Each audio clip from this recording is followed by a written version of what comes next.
good evening and welcome to this week's programme.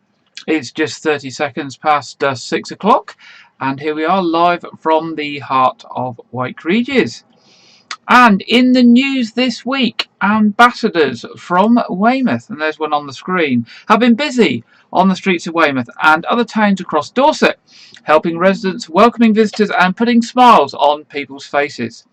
The Dorset Ambassadors Programme was conceived as it was anticipated that this year many people would choose to holiday within the UK rather than travel abroad. This new band of ambassadors are patrolling the streets of Dorset's seaside and market towns, welcoming visitors to Dorset and offering advice on services, facilities and places of interest. The ambassadors are all volunteers from the local community and are thrilled to share their wealth of local knowledge with everyone they meet. Sandra West, who you can actually see in the picture there, is a Dorset ambassador and Mayor of Portland, and has said, being an ambassador reminds me of the heady days of being an ambassador on Weymouth Beach during the Olympics 2012. I really enjoyed meeting and helping visitors, and we are even thanked several times for giving up our time to volunteer. Visitors from Wales asked us if we could go to their town and do the same there. Volunteers Centre Dorset is now recruiting ambassadors, and anyone aged 16 or over can apply. All volunteers will be ID checked, given a uniform including a cap and backpack, and will be offered training. Volunteers can claim out-of-pocket expenses like public transport costs, parking and mileage. Volunteering can be very rewarding, and this programme is a great opportunity to meet people while enjoying being out and about during the summer. If you're interested and to register to be considered as a Dorset ambassador, if you go to the Volunteering Dorset website at www.volunteeringdorset.org.uk, that's www.volunteeringdorset.org.uk, you can actually fill in the form online there, and then they will be in touch with you. South West Trains has announced a new trial of body-worn cameras. The use of cameras is hoped to reduce antisocial behaviour on South Western Railway's trains and at its stations, as well as act as a deterrent to assaults, threats and abuse experienced by staff. The trial commenced this past Monday, the 28th of June, and could eventually see body-worn cameras for all guards rolled out across the whole network in the future. The trial will determine the impact of body-worn cameras by comparing the quality of footage to existing CCTV available, as well as other footage caught, providing better quality evidence for prosecutions and cases that go to court. Alan Pellington, South West Railway's Customer Experience Director, commented, "While our trains and stations are already equipped with CCTV, we are always looking for ways to help our customers travel with confidence and ensure that colleagues feel safer at work." These body-worn cameras are designed to do just this, by deterring antisocial behaviour on our services and reducing the number of assaults our colleagues experience at work. While we wish that we could prevent every incident, we expect that the new footage will also help authorities in any prosecutions by providing good quality evidence. If successful, South West Railways will look to roll it out, the use of body-worn cameras across the whole of its network in the near future. Pharmacies across Dorset are now offering the COVID-19 vaccine and are reminding people over 40 who have not yet got it to go and get a jab. There are free jab slots over the coming days for the life-saving vaccine at local pharmacies across Dorset. Now, this isn't all pharmacies. We'll tell you where it is in a minute. There's still time to get a first dose, and people aged 40 and over are also now able to book their second jab earlier, from 8 weeks after their first dose. There are currently 5 pharmacies across the county with vaccination slots available for the over 40s in the coming days, including in Weymouth, where these can be obtained at the Day-Lewis Chickerell/Wessex pharmacies in Weymouth. People are also being reminded to keep to their appointments if they book them to ensure the vaccine slots aren't wasted. You can book your slot via the national booking system at www.nhs.uk/conditions/coronavirus-COVID-19.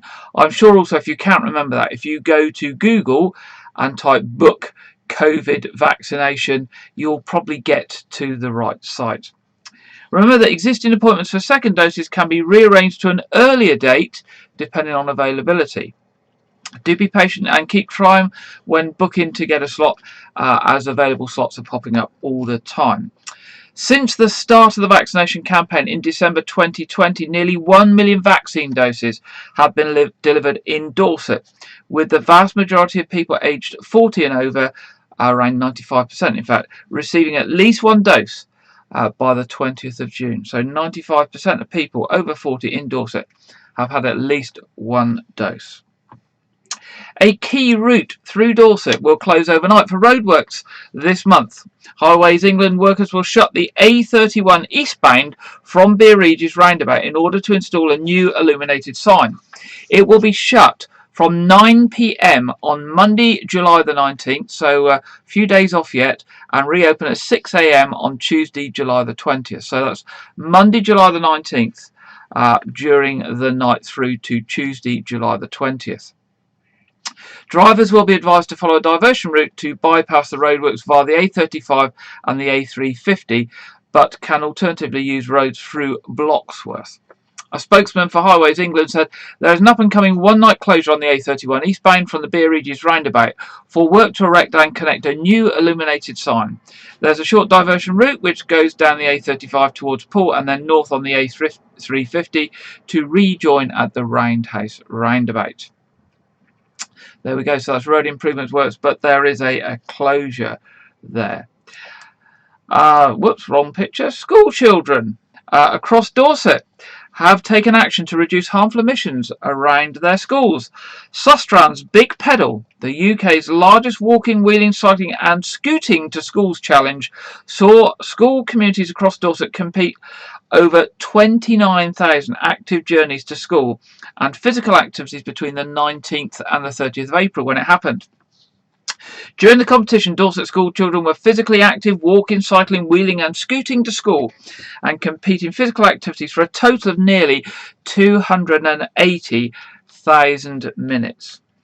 This follows data released by Sports England earlier this year that suggests that there's a decline in the physical activity levels of children due to the pandemic, with almost a third of children in England engaging in less than 30 minutes of daily physical activity during the 2019-2020 academic year. If the children taking active journeys during Sustrans Big Pedal had travelled to school by car instead, this would have created 1,600 kilograms of carbon dioxide and 31 kilograms of NOx, of nitrous oxide. That's enough to fill 590,000 party balloons with harmful emissions. This follows a YouGov survey commissioned by Sustrans and published in April, which showed that just under half of UK children worry about air pollution in their school, and 40% of UK children believe the best way to bring down levels of air pollution near their schools is for more people to walk, cycle and scoot to school. Speaking about the results of the Big Pedal competition, James Cleaton, Director of South of England for Sustrans, said, "It's great to see how many journeys were made walking, wheeling, scooting and cycling in Dorset during the Big Pedal. This year, perhaps more than ever, it has been brilliant to see so many people enjoying their active journeys to school. Being able to make the Big Pedal happen again despite the pandemic has been truly great." The results of our recent YouGov survey show just how concerned children are about air pollution in their local area. As adults, we should be doing more to make it easier for them and us to travel actively for everyday journeys like the school run. Another one here, if you've got a car and you buy your fuel at petrol stations, which of course you have to if you've got a car unless it's electric, Sainsbury's have joined Tesco's in charging drivers who use pay at pump machines. These are the prepay ones, that you know, the self-service ones, right? A £100 deposit fee to use the service. Drivers who fill up their car at the supermarket forecourts could therefore see a temporary deposit of £100 taken from their bank accounts the moment they put their card into the machine. The petrol station will then calculate the correct fee after the car has been refuelled, and the money will be then refunded back to the payment card minus what is owed for the petrol. The supermarket has confirmed that the deposit fee will be released back into the driver's accounts immediately after they've refueled the car, and said that the changes were being implemented to help customers monitor their finances. In a statement, Tesco said, under new rules implemented by MasterCard, Visa and American Express, we must now request authorisation from a card issuer for up to £99. Once you finish filling up, the final transaction amount is sent to your card issuer, and the remainder of any unused funds up to the maximum filling amount will be released back into your available balance. We will only ever charge you for the value of the fuel you've actually purchased. So now the important thing is that drivers who have an account balance of less than £99 in their account, so if you've only got, let's say, £80 in your account and you're just going to put £10 of fuel into your car, and you're doing it at the pay at meter pump where you put the card in the meter, you could have a problem. Because in this situation, the card company should show the lowest amount they will allow to be released, and the pump will calculate how much fuel you're allowed to take as a fraction of your available deposit. So they're not even going to allow you to take the full amount that's on your bank. This means that some drivers may only be allowed a handful of litres instead of topping up their car the usual amount. Some card companies may completely restrict fuel sales if a card holder has less than £99 in their account, forcing drivers to use a different card to be able to top up. Of course, if you are going into the kiosk to pay at the counter, that's absolutely fine. But if you're doing a 24-hour service where you're paying by card at the pump, you may have problems if you've now got less than £100 balance in your account. Weymouth Beach Volleyball. Weymouth Town Council and the directors of Weymouth Beach Volleyball Classic are delighted to announce the support of the Weymouth bid for this year's Classic. The Weymouth bid will be officially recognised as the premier sponsor of this year's prestigious championship, held on Weymouth Beach from Friday the 16th to Sunday the 18th of July. The Volleyball Classic will be hosted as a temporary sports arena on the pavilion end of Weymouth Beach. This will include a grandstand seating for spectators and supporters, a marquee for organisers and competitors, and a PA system for competition commentary and music. The sports site will also be used for local community activities, including fitness classes by Sister Fitness and youth football, and the Swim the Bay 1.2 mile and 2.4 mile challenge swims. Graham Sawyer and Peter Bennett, directors of Weymouth Beach Volleyball Classic, said, "We are proud to be in our third decade of hosting the country's favourite beach volleyball championship. With a lot of uncertainty about this year's event, we are absolutely over the moon with the support from Weymouth Bid. It is very likely that the event would not have been possible without their support. We are now very confident of hosting a great championship and keeping everybody involved COVID safe. With the best teams already signed up and working with the town council and the local club volunteers, we look forward to putting on a fabulous event for competitors and spectators." Dorset Police are reminding residents and visitors not to become complacent and to continue to stick to the current COVID-19 restrictions to help halt the spread of the virus. The number of positive COVID-19 cases is increasing across England, mainly involving the Delta variant, and cases in Dorset are highest in the younger age groups, particularly among the 15 to 24-year-olds. There are still some limited restrictions in place. People should only meet others inside in groups of up to 6 people or with members of 2 households. This rule is also enforced in pubs and restaurants. Local authority licensed teams will be visiting venues to ensure compliance continues. People can also meet others outside, such as private gardens or public spaces, but this is capped at 30 people. Assistant Chief Constable Sam DeRay of Dorset Police said, "I understand some people are frustrated and we did not enter step 4 of the government roadmap as predicted on Monday the 21st of June. However, we are seeing a steep rise in cases in Dorset and elsewhere in the country, and it is imperative that we all do our bit to limit the spread of the virus. We are asking all members of our community, including young people and visitors, to continue to follow the rules on meeting others indoors and outside. Whether it be catching up with friends and family or watching the Euros tournament over the coming weeks, please remember to wash hands regularly give each other space, and throw open windows and doors to provide fresh air where possible. If we all stick to these rules and advice together, we stand a better chance of reaching the next step of the roadmap and seeing greater freedom. The Roman Townhouse, we mentioned the Roman Townhouse in Dorchester before. It's celebrating its official launch in Dorchester on Tuesday this week. The launch, which was was on Tuesday this week. The launch, which was held outside with 30 guests, recognised the work of Dorset Council and partners to improve, preserve and make the site more accessible for a wider audience. The project has been made possible by money raised by the National Lottery players. It received £248,000 grant from the National Lottery Heritage Fund, and Laurel Miller, Senior Engagement Manager, was at the event to say a few words on how the site has transformed since she visited 2 years ago. Stuart MacLeod, Director England, London and South at the National Lottery Heritage Fund, said, "We are delighted the Roman Townhouse in Dorchester has officially opened, the only example of a fully exposed Roman townhouse in the country. Thanks to the money raised by National Lottery players, a grant of £248,900 has enabled this stunning and key heritage site to improve access to its grounds with a new entrance and pathways, enhance the visitor experience, as well as carry out nature-friendly improvements such as landscaping areas, encouraging pollinator-friendly plants."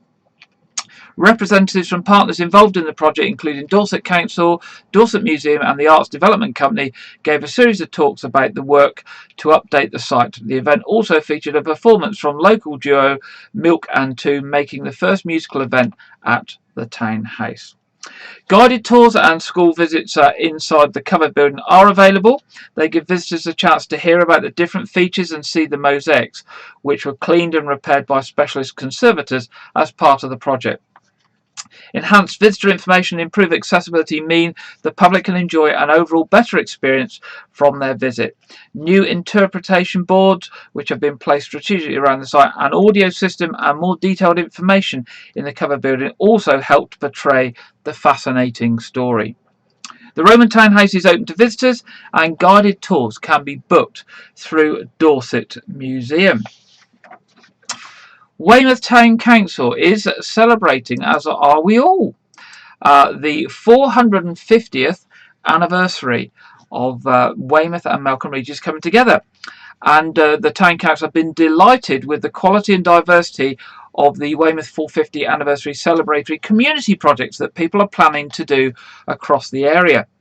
The council has now announced a second deadline for grants which are available for local organisations and schools to apply for funding to do celebratory projects. Decisions on the awarding of the second phase of grants will hopefully be made by the end of July, and you can go to the Weymouth Town Council website to actually apply for those grants. This year marks the 450 years from when Weymouth and Melcombe Regis were combined by an Act of Parliament. To celebrate this, the Weymouth Town Council have set aside £15,000 and have invited local community groups to apply for grants of up to £1,000 to support their projects and events. They are announcing 4 particular grants that have already been made. One is to the No Fault for the Melway Games, which have actually been happening today. Second is one here in White Regis, All Saints Festival, where the parish of White Regis will be hosting an arts and flowers and festival and talks from Saturday the 25th and Sunday the 26th of September. Holy Trinity Church in Weymouth is organising talks on Elizabethan music, followed by an evening concert of English Renaissance music. And Weymouth Museum Trust is organising an open day for residents to bring their memories, photographs and artefacts of Weymouth and Melcombe Regis in to be seen. So if you've got any other ideas on events that you would like to do to mark the 450th anniversary of Weymouth and Melcombe Regis, do pop along to the Weymouth Town Council website. Do get all your information together and how a grant would help you put that event on, and do apply for your funding for those events. And of course, do let us know here at White Regis TV your events. We'd like to tell everybody about them, and you can email us at news@whiteregis TV. Well, there we go. That's the end of our headlines, and it's just 6:20 now. Moving on to our first story, this evening, our first main report this evening. And it follows on from last weekend, which was Armed Forces Weekend. I'm sure, like me, many of you will know that in White Regis we have a place called the Veterans Hub.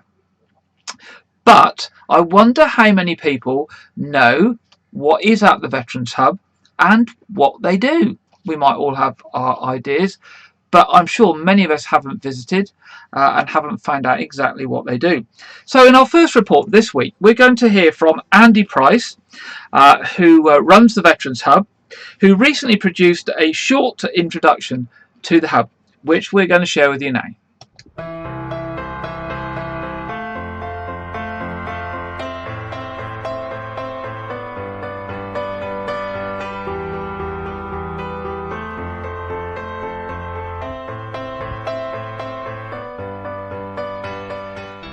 Years back in 2017, I was finally diagnosed with a complex PTSD, chronic depression, chronic anxiety disorders, and I tried to take my own life.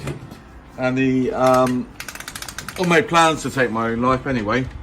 And then throughout that kind of process of being diagnosed and sort of coming to terms with a few things, it's like me and my partner at the time, we kind of realised that almost all the support for us that was out there that I would find useful was a bit too clinical for me. And I felt strongly that, you know, just being around people from a similar background, maybe who'd experienced similar things, you know, just being around in a normal environment, having a coffee, having a chat, was going to be more beneficial to me than being in a clinical environment. So then, therefore, we created the hub, which used to be a part-time project for about a year. I used to run it one night a week on Thursday nights. I'd pay for the venue, guys and girls would come along, have a brew, have a coffee, have some cake, just talk, hang out. You didn't have to talk about mental health or anything, it was about just being around other people in an environment where people get it, and also there's no expectation to sit around and actually have to explain everything that's going on. Myself and someone else that I've become friends with, we decided to set up a full-time hub with exactly the same emphasis, but open 6 days a week as opposed to 2 hours a week. And the whole idea wasn't, even though we've got a cafe, the idea wasn't to make a profit or become a mainstream coffee shop. The idea was to give people a safe place they can come to and either have a free coffee or a free meal or make a donation, but be around people that aren't going to judge them, I'm going to ask them questions, but we'll be able to listen if people want to talk. Yeah, it's just kind of an open forum. Yeah, so at the hub we've got like a whole range of different activities people can sort of participate in if they want, because we understand that even though we're massive on talking, sometimes that isn't what someone needs. They need something else as well to take their mind away from whatever it is that's bothering them. So we've got like an allotment area which is free to access, so the guys can come in and just, they learn about plants, they grow things, and even though for some people that may sound a little bit boring, actually it's really, really therapeutic. And we've got a guy who's in here every single day who teaches anyone who wants to know anything about plants. He teaches them, he shows them how to grow things from seeds, and it's really, really good. We've also got a gym, and again, that's because it's just about being, if you're physically healthy, your mental health is going to be a little bit stronger as well and a little bit better. And then we've just got a quiet contemplation area down the bottom and a reading room. But you know, because again, it's, even though we keep promoting talking, it's not always about that. Sometimes people just need a bit of time out and somewhere to sit and just be with their own thoughts for a little while.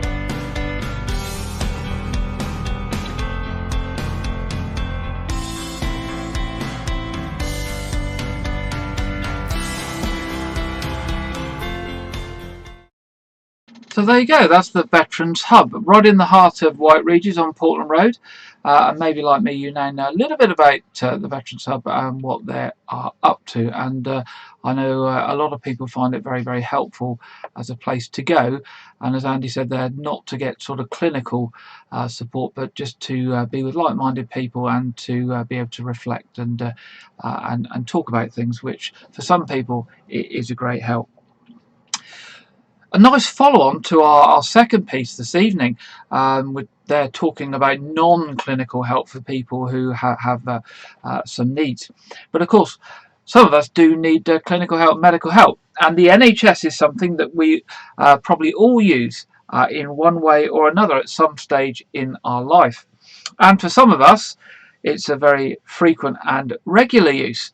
And it is something that is always there and something that we can rely on. This week, Janet Hall looks at the NHS, whose birthday is marked on Monday this week, the 5th of July, when it will be 73 years old. On the 5th of July 1948, the National Health Service, abbreviated often to NHS, was launched by the then Minister of Health, Aneurin Bevan, in Attlee's post-war government. The creation of the NHS in 1948 was the product of years of hard work from various people who felt that the current healthcare system was insufficient and needed to be revolutionised. Momentum was gained when Dr. A.J. Cronin's novel The Citadel was published in 1937 and proved to be a highly controversial in its criticism for the inadequacies and failures of healthcare. Cronin had observed the medical scene greatly, and the book prompted new ideas about medicine and ethics, inspiring to some extent the NHS and the ideas behind it. The Beveridge Report put forward a recommendation for comprehensive health and rehabilitation service and was supported across the House of Commons by all parties. Eventually, the Cabinet endorsed the White Paper and it was put forward by the Minister of Health, Henry Willink, in 1944, which set out guidelines for the NHS. The principles included how it would be funded from general taxation and not national insurance. Everyone was entitled to treatment, including visitors to the country, and it would be provided free at the point of delivery. These ideas were taken on by the next Health Minister, Aneurin Bevan. The nuts and bolts of the project finally took hold when Clement Attlee came to power in 1945 and Aneurin Bevan became Health Minister. It was Bevan who embarked on the campaign to bring about the NHS in the form that we are now familiar with. This project was said to be based on 3 ideas which Bevan expressed in the launch on the 5th of July 1948. These essential values were, firstly, that the service helped everyone, healthcare was free, and finally that care would be provided based on need rather than the ability to pay. Since then, the NHS has gone through many changes and improvements, updates and modernisations. No one back in 1948 would have been able to foresee the way in which the NHS developed, succeeded, pioneered and expanded. Today we hear a lot about the crisis that the NHS is facing, and the issues of funding and demand continue to rise, and the ability to provide free healthcare to all is a continuous topic of debate for many. Nevertheless, we've all been truly grateful to the NHS over the last year, and 73 years marks an important moment in British history. The NHS, created in 1948, was brought about through hard work and dedication for those that truly believed in new ideas about services, health, medical ethics and society more generally. The NHS has been there with us during crises of all sorts, economic downturns, periods of prosperity, growth and recently a pandemic. How grateful we have all been to the NHS during COVID, and how we cheered them last spring on a Thursday evening.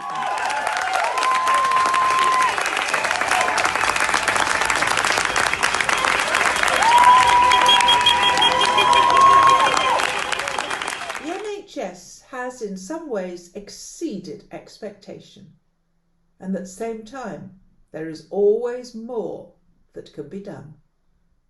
But for now, let's just say thank you, NHS, and a very happy birthday.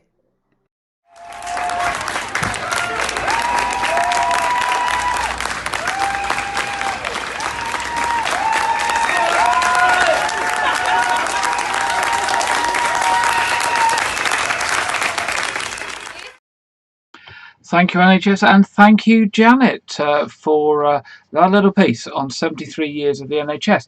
And it's just 30 seconds past 6:30 on Saturday, the 3rd of July. So, one of the other problems that we are facing quite often these days is fraud and scams. And we have covered many stories over the past year of different scams and frauds and emails and texts and postal fraud, all those sorts of things. And our fraudsters, unfortunately, are quite clever and very quick to react, coming up with new scams. And unfortunately, there is another one out there that is very recent. So this week, our reporter Lydia is looking at the new COVID passport. This is the passport that you can now download or get sent to you from the NHS if you want to go to an event or you want to travel on holiday and you're required to provide evidence that you have been vaccinated. And yes, our fraudsters have actually got on the bandwagon with this and are now offering scam versions of how to get an NHS COVID passport by sending texts, etc., and getting you to click on links and part with your money. Now, Claudia's going to go through this with us, but the key thing is, and I'll reiterate it again at the end, you do not need to provide any personal details or to pay any money to get a COVID passport. They are free and they are issued by the NHS. But more from Lydia now about the NHS passport fraud. The NHS is warning people to be very careful and to remain vigilant as criminals and scammers are trying to con people into handing over money or bank details for fake COVID-19 vaccine passports. As holiday destinations start to open slowly, and countries, travel companies and airports make it a requirement to have a vaccine passport, it has become an area that scammers are starting to see as a source of income. Fraudsters have been posing as NHS staff and have been taking advantage of people by offering fake passports in exchange for a fee. Emails have been sent to thousands of people with links in them that direct people to a fake NHS website, albeit one that looks very convincing. The website asks people to apply for a digital COVID-19 passport and requires the entry of personal information and payment details. The NHS have said that they will never contact individuals asking for payment details to obtain the NHS COVID pass.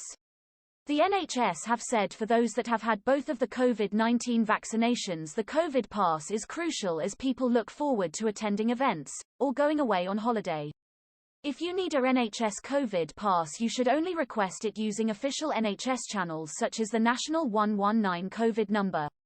The COVID pass will remain free to everyone whilst it remains a necessity to travel.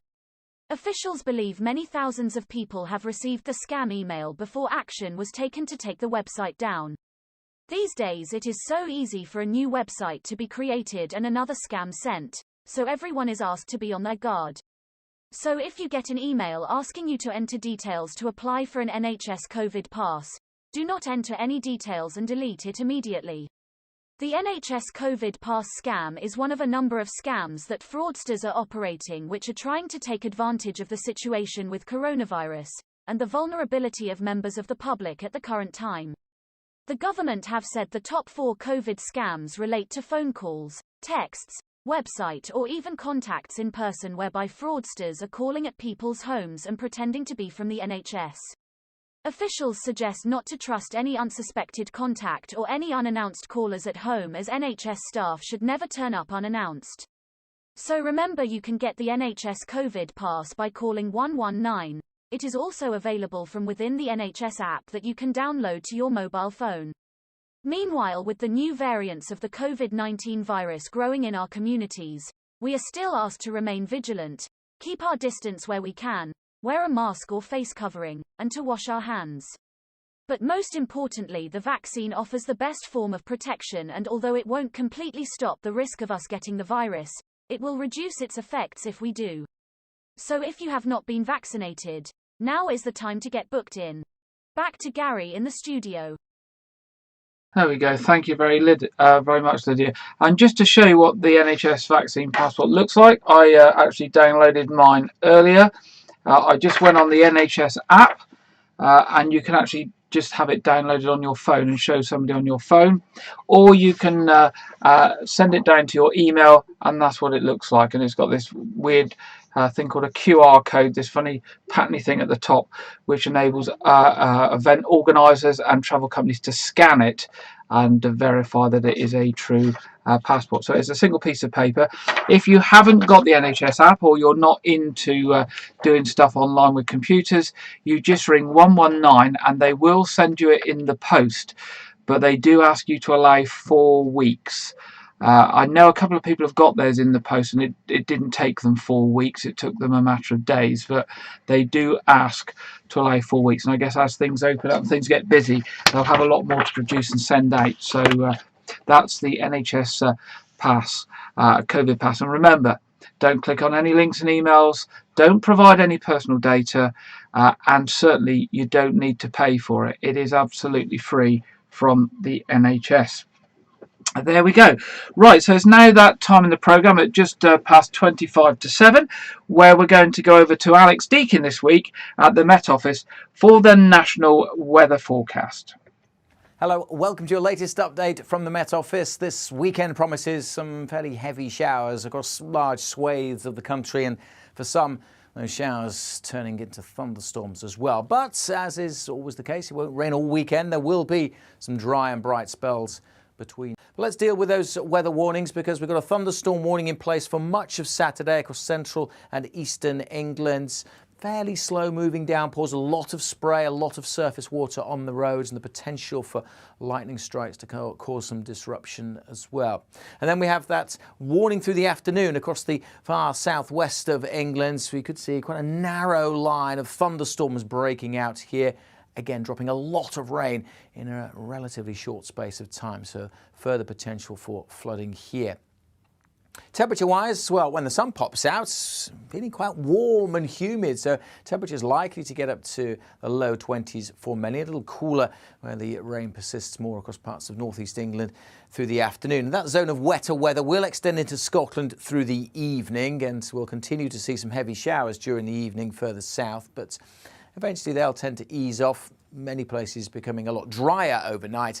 But Sunday is going to see further heavy showers developing quite widely across the country. So maybe a dry, fine start with some sunshine, but look at that. It's like the UK has got a rash through the afternoon. Slow moving, heavy, thundery showers. Again, the potential for a lot of rain and some hailstones as well. But again, it won't be raining everywhere. There'll be showers, so some places may not see much at all in the way of rainfall and just have some good spells of sunshine.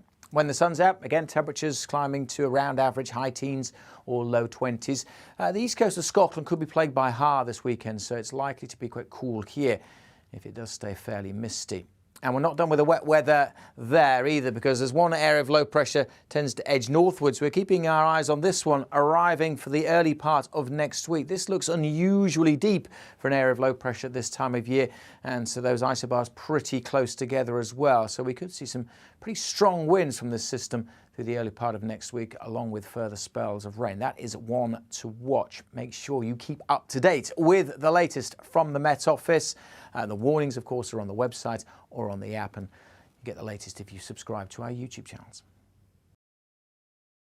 Thank you, Alex. Then we had that's the national weather, and I think we fared pretty well today down here in Dorset with all that weather going around us. We probably won't be so lucky tomorrow. But let's pop our weather widget up for the week, and this is ever changing. I looked at it a bit earlier today, and it's actually changed since I put it up earlier, but it's going to be changeable weather for most of the week. As you can see, it's going to be sunny spells and showers. Towards the end of the week is the most likely to have the driest days. Temperatures currently showing that peaking at 18 degrees, but they could get as high as 20, and there could be some humid spells like we've had this coming week, where temperatures peak for a short while. So it's what I call good weed growing weather. You know, we've got the wet stuff coming out the sky, and we've got those sunny spells, so that things are getting watered and they're getting the sunshine. So your grass is going to grow, the weeds are going to grow, your hedges are going to grow, so lots of gardening coming up. But at least everything's not going to get dried out, and if you've got your vegetables out, then they should fare pretty well this year. Okay, so moving on to our traffic and travel. It's not too bad a week ahead for roadworks. Certainly here in White Regis, the only reported roadworks in the week ahead at the moment is Wessex Water are now moving into Broadmeadow Road and Sandpiper Way. BT will be working in Portland Road and St Martin's Road. Now, none of those works are expected to cause any significant problems or delays. However, roadworks are currently underway on Abbotsbury Road by the Rock Hotel by Southern Gas Networks. Those are going to continue. There are temporary lights there, and anyone that has tried to go that way this week, including at the busy times of the day, will note that it is causing delays. I went that way this morning and back that way twice, and we had to wait quite a while to get through those lights. So either look for an alternative route, if you actually need to be going to somewhere near where those roadworks are, and there is an alternative route, just make sure you allow a little bit of extra time, because it gets quite slow as you get towards the lights, and they're only letting a few vehicles through at a time. There's no planned engineering works on the trains this weekend or in the coming week for those services going from Weymouth to the major cities. Moving to what's on. Weymouth Pavilion is operating, and they have launched this week their new website. I popped onto it earlier, and it's quite a new flashy website. And it's got all the up and coming shows on there, and you now should be able to book tickets via the website as well, a service that hasn't been available for a while. And this coming week we have got both ABBA and Queen tribute bands on there, as well as a couple of other shows as well. So do pop along, have a look at the new Pavilion website, do see what shows they've got coming up, and see if there's anything there that takes your fancy. Also, the Nose, they've been doing the Melway Games today. Tomorrow, they've got a food and drink pop-up producers market, the Nose. And then they've got 3 lots of shows coming up. Weymouth Drama Club Arabian Nights on the 10th and 11th of July. Opera Anywhere presenting HMS Pinafore on the 16th of July. And on the 24th of July, Wessex Musical Theatre are having an evening of delightful songs from stage and screen. And that looks to be a very pleasant evening at the Knowth Fort. Again, do pop along to the Knowth Fort website and do keep an eye on the events that they have up and coming there. And as we said earlier, Weymouth 450, the events are starting to come out now. As we learn about those events, we will put those up on our Facebook page, and we will mention them in each week's programme. And if you're interested, don't forget to apply for those grants. If you've got an event that you think would be nice for people as part of the 450 celebrations of the joining of Weymouth and Malcolm Regis, there are grants of up to £1,000 available to help with the costs for equipment, things you need to hire, etc., to put events on. So it's something not to be missed. This week's film, we try and review a new film each week, and we still got new films coming in, which is really, really good. It's called The Many Saints of Newark. Legends Aren't Born, They're Made, a prequel to The Sopranos. Now, some of you might know about The Sopranos and may have followed that. The Many Saints of Newark will only be available in cinemas. So we're starting to see again now that the movie producers are trying to support the cinemas, and they're only going to make some of the films available in cinemas. The Many Saints of Newark is the much anticipated feature film prequel to David Chase's groundbreaking award-winning drama series The Sopranos. Young Anthony Soprano is growing up in one of the most tumultuous eras in Newark's history, becoming a man just as rival gangsters begin to rise up and challenge the all-powerful Dimeo crime families hold over an increasing race-torn city. Caught up in the changing times is the uncle he idolises, Dicky Moltestani. I think that's how you say it. It's an Italian sounding name, who struggles to manage both his professional and personal responsibilities, and whose influence over his nephew will help make the impressionable teenager into the all-powerful mob boss we'll later come to know as Tony Soprano. The Many Saints of Newark was shot on location in New Jersey and New York, and several beloved characters from the original series that inspired the film are featured in the movie. During its 6-season run, The Sopranos, widely regarded as one of the greatest and most influential television drama series of all times, was honoured with 21 Primetime Emmy Awards, 5 Golden Globe Awards, and 2 Peabody Awards, to name only a portion. The New Line Cinema presents, in association with Home Box Office, a Chase Films production, The Many Saints of Newark. The film is being distributed worldwide by Warner Brothers Pictures, and here's the trailer. When I was a kid, guys like me were brought up to follow codes. Hey, jerk off. What'd you say? What? Antonio Soprano. I wonder if I can talk to you alone for a moment, Mrs. Soprano. On the basis of the Sanford Binet, he's high IQ. You can't prove it by me. He's got a D+ average. Well, he doesn't apply himself, but he is smart. The results tell us he's a leader.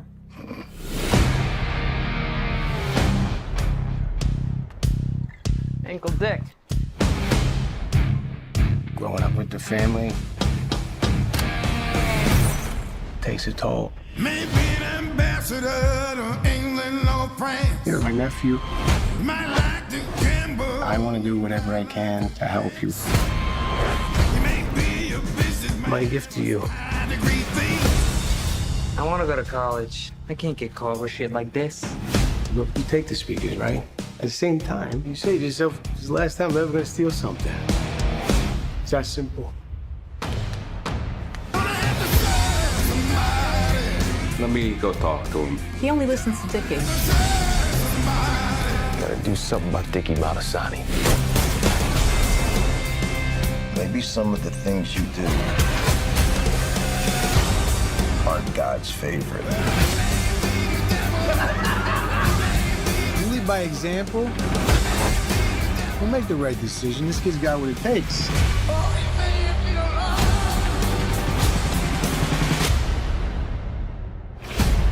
As far as your nephew goes,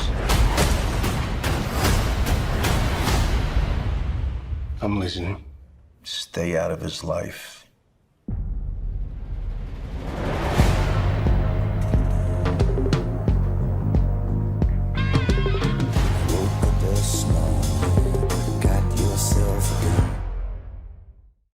There we go. That's the trailer to The Many Saints of Newark, a prequel to The Sopranos. So we're coming towards the end of our programme tonight, and it just remains for me to remind you, first of all, that there is a quiz on at 7:30 this evening if you'd like to join us. If you're not watching the football, I think we could be a bit thin on the ground tonight, because I've got this sort of game called football that's in competition with the quiz, something I'm not very familiar with, football, so I'll be there. I'll probably be talking to myself, but you'll be welcome to join me if you want to. If you are interested in the church services happening in Wyke, tomorrow there's a service at 8 o'clock at All Saints Church and 9:30 at All Saints Church, which will also be live streamed, and St Edmund's Church at 11 o'clock. And on Friday, of course, we have our Year in Gardening with Clive Gray. Now, if you've missed this week's programme, this week's one was a brand new programme made over the last couple of weeks. We have been running, obviously, the series that started last year as repeats, but this was a new programme on Friday, and Clive touched very much on dealing with weeds. So if you've got a problem with weeds in your garden, He's come up with some advice on dealing with weeds, and he doesn't believe in using chemicals, so they are natural ways of treating and getting rid of weeds, and I'll certainly be trying those in my garden. So do watch that on Catch Up if you've got a garden, you're into gardening, and you need to deal with your weeds. Of course, if you want to throughout the week hear news from local stations and local news rather than the stuff that goes on nationally, and we tend to hear repeated every 15 or 20 minutes on the news channels, then we do have 3 community radio stations, all run by volunteers, all offering a fantastic service, all slightly different, and there is something there for everyone. We've got Chesil Radio, which is just available on the internet. We've got Keep 106 available on FM and on the internet, and Air 107.2 again available on the internet and on FM. If you haven't tried those, do give them a try. So they all have a range of programs, and they all cater for different types of styles of music and different interests. And do see if there's something there for you, and support the work that these volunteers do as well to bring you services to your community throughout the week. Anyway, most importantly, I hope you have a good week. I hope the weather is not too bad for you, and you are able to get out and get some fresh air. And I look forward to being back here again next Saturday at 6 o'clock. And of course, if you've got any programs or events or any information or news that you want to share with us for next week's programme, do drop us a line at news@WhiteRegis.tv. We'll be very pleased to hear from you. Until next week, I'll say good night.